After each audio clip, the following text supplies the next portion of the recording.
Hey guys, you're in a nutshell with me, Ina. In this episode, I'm hoping meron pong makanood ng mga kababayan nating nagtatrabaho sa small towns. And when I say small towns, talagang small, like maybe 20,000 population or less. Diba? I am curious kasi yung pag-uusapan po nating isang small town, umaaray sa restrictions na meron po ngayon sa Temporary Foreign Worker Program.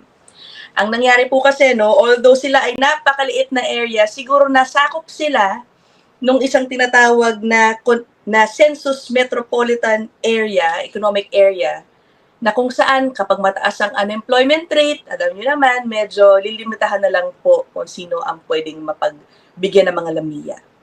So anyway, apektado sila and they are saying na sana i-review in their specific case na baka pwedeng luwagan muli ang temporary foreign worker program doon dahil they say no their town might collapse without their much needed foreign workers. So I am curious, baka po apart from this town na pag-uusapan natin ulit, meron po tayong kababayan dyan na experiencing the same. If you are there, let me know, no? Kamusta yung mga negosyo dyan? Kapag umalis po ba ang temporary foreign worker or TFW, meron po ba talaga mga nag-a-apply, no? Na locals. Let me know, no? Sige, pero puntahan na natin itong storya na ito. This is the report. Yan, from globalnews.ca. Sabi dito, are towns going to collapse? This is a town in northern BC, okay, where businesses are demanding Ottawa to revisit immigration and work permit cuts. Specifically, ang resource person po dito ay community leader in Prince Rupert, BC, where the population is 14,000. Okay, so maliit lang talaga po siya. No? Sabi dito, community leaders in northern BC are demanding action from Ottawa to address a workforce crisis they claim is threatening their businesses. Grabe, in this town daw, merong ilang mga restaurants. As many as 90% raw po ng kanilang workforce ay foreign workers dahil hindi daw mapunan ng local workers. No? Kung 14,000 ang kanilang population, sabihin mo na, malaki po dyan din, mga seniors perhaps. Meron pa pong mga bata siguro. So, limited talaga siguro ang pool ng kanilang workforce, no, who are willing to do those types of jobs. Okay. Sabi dito, the executive director of the Community Futures Development Corporation, their city is at risk due to federal government changes to immigration and work permit policies. Ito,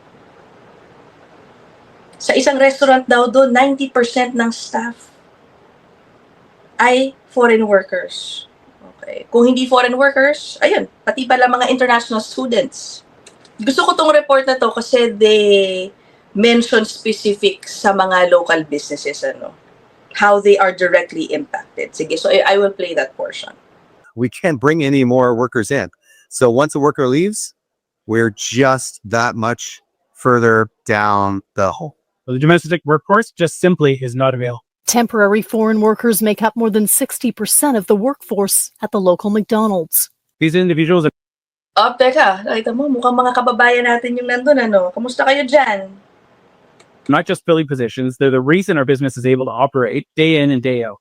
At Ray Peterson's construction company, most of the employees are foreign workers on temporary visas. My business would disappear overnight, and all my customers would be disappointed if we didn't have the guys we need to deliver the service. They need to get the work done. If we don't stem these policies, then really our town's going to collapse. The community is asking the feds to reconsider the impact of these changes on what some consider Canada's friendliest little city. Given the immense wealth that we generate in the Northwest, it doesn't make economic sense for Ottawa to be punishing us so severely. Kristen Robinson, Global News. You don't know, they feel like they're being punished. They're being punished with these restrictions. Pero ang tanong ko nga, so where are the local workers willing supposedly to take on jobs? Local workers na unemployed na naghahanap ng trabaho. Diba? I mean, I don't want to think naman na hindi nagsasabi ng totoo yung mga employers na kailangan talaga nila ang mga ito. Because I know some are gonna say, kaya nila sinasabi yan, it's because they don't wanna pay higher wages. Now, I don't know. That's why I would like to hear, no, sana meron tayong mga kababayan na nanonood in those types of towns. Okay. But speaking of exemptions, no, kumbaga yun na nga, no, sa Prince Rupert, na kikiusap sila sa Ottawa, no, sa federal government, na baka pwedeng i-adjust ang policy for their specific case. Alam nyo, actually, hindi ko lang nagawa ng episode to, no, but in previous months, meron pong ilang mga probinsya na umaaray din at talagang gumawa ng paraan para, kumbaga, maibsan ang epekto ng restrictions para sa kanilang probinsya. Halimbawa na po dyan, New Brunswick. Okay. Alam naman natin ng federal government po kasi, kinalahati halos ang allocations, for example, sa mga provincial nomination programs. Okay. As in, 50% tanggal. So, imagine niyo yung mga probinsya, ang dami nang nag-apply, kailangan nilang bawasan. Yung pwede lang nilang pagsenda ng invitations, again, for the PNP programs. Isa po sa mga umaray dyan o medyo hindi naging happy ay ang New Brunswick. Diba? Kasi sabi nila, hindi naman kami parang Ontario kung nasa ng Toronto or Vancouver, ang BC kung nasa ng Vancouver na talagang daming tao siguro. Hindi naman po kami ganyan.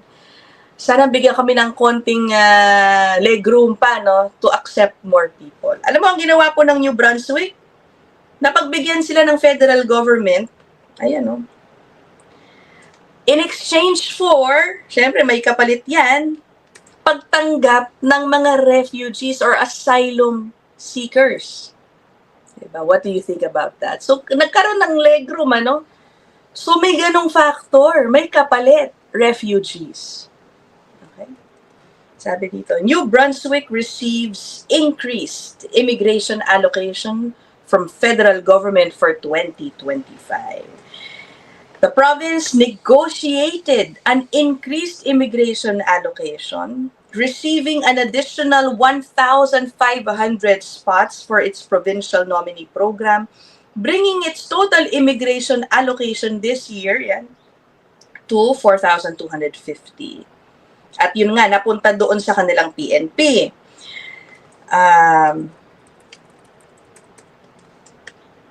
In exchange for the increased allocation to provincial economic immigration, the province agreed to accept up to 400 asylum claimants. So may kapalit, okay? I guess sa federal government, nahihirapan din to manage yung influx po kasi ng refugees. Dumami rin po kasi talaga ng sobra ang mga aplikante dyan to become a refugee. Some provinces, I know, are not very fond of it kasi nga, it will eat up resources Ang mahal ng gastos ng gobyerno para sa refugees, you give them monthly allowance. Hindi lang ako sure, guys, kung sa pagpayag nilang tumanggap ng refugees, i-increasen din ang pondo nila to accommodate them. Again, kasi it involves expenses,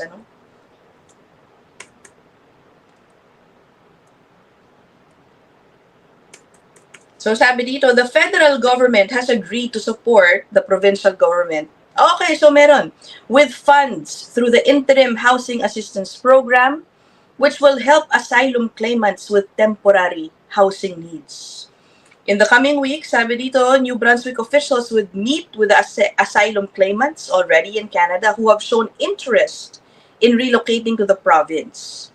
And those who choose to move will be supported by local settlement agencies with housing, integration, and employment. So ayun, sana nga maganda yung maging sistema nila, in accepting asylum seekers. Sabi naman daw ng New Brunswick, they believe many of these individuals are ready to join the workforce and will be matched with employers facing labor shortages, including companies. Ayun, okay. So ayun, may mga ganung pagkakataon pala, So who knows, maybe the small town of Prince Rupert will find a way para matulungan ang kanilang small town. Some provinces, I think, hindi lang po ang New Brunswick ay may ganitong plano na nakikipag-negotiate sa federal government. I think meron pang ilan, hindi ko lang maalala ngayon. But anyway, what do you think about this? So again, share your stories down there in the comment section, lalo na yung related dito sa ating episode. I will end this episode here. I'll see you guys in the next one. Bye!